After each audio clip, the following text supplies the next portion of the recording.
I stood outside the high-speed train station, staring at the downpour, completely helpless. I'd already been waiting for 4 hours, only to get a message from Vivian. Company emergency, just grab a cab home yourself. So I tried to get a taxi, but in this rain, they were impossible to find. Another hour crawled by before a driver finally accepted my ride. While I waited, I felt strangely calm. It wasn't until I was scrolling through Moments and saw a post from Vivian's junior, Ryan, that I actually felt a sense of relief, if you can believe it. The photo showed Vivian and Ryan enjoying a romantic candlelit dinner. The caption read, "I said I was bored because of the rain and you rushed right over to keep me company." Before, this kind of news would have crushed me, made me furious. But now, nothing. I even absent-mindedly liked it. I guess it's finally time to let this go. There was a time I thought I was head over heels for Vivian. Before this business trip, I'd already made up my mind. If she didn't see me off, I'd end things when I got back. But when she actually used work at the company as an excuse not to come, I caved. I gave her one last chance, thinking if she picked me up on my return, we'd keep going. She promised she would, and I was so happy. I spent the whole trip daydreaming about our future. But that very night of the business trip, I saw a post on Vivian's best friend's Moments. It was a photo of them all having fun at a KTV. Ryan was sitting right between Vivian and her friend, laughing and chatting away. Vivian was sweetly helping Ryan ward off drinks, and he was gazing at her with such affection. I felt a pang in my heart. I'd had this feeling before that her friends thought Ryan and Vivian were a better fit. When I complained to Vivian about it, she accused me of being paranoid and even told me to try and get on their good side. The more I talked, the more impatient she got, telling me to figure out how to change their minds myself. I just had to swallow my disappointment in silence. I remember at a party, her best friend mentioned how careful Vivian was when she introduced Ryan, not letting anyone even tease us. Someone even joked that they thought Ryan was her boyfriend. Seeing that, I knew in my heart that questioning her would be pointless.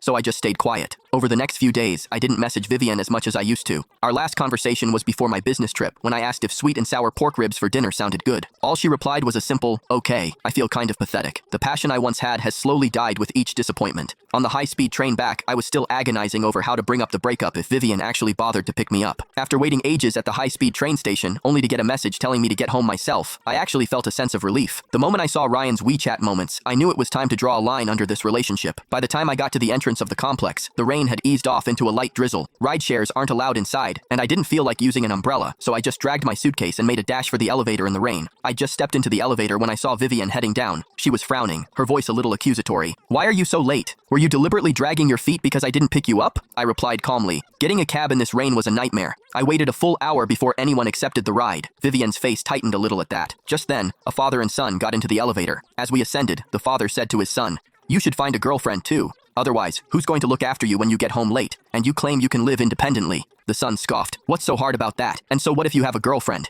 She's probably out with someone else using work as an excuse not to pick me up." They were just talking. But Vivian's expression turned sour. I couldn't help but laugh. A laugh tinged with disappointment in her and self-deprecating mockery of my own feelings. The father and son got off when their floor arrived. The father even smiled and nodded at me, teasing his son as they walked away. As the elevator doors closed, Vivian pursed her lips and said softly,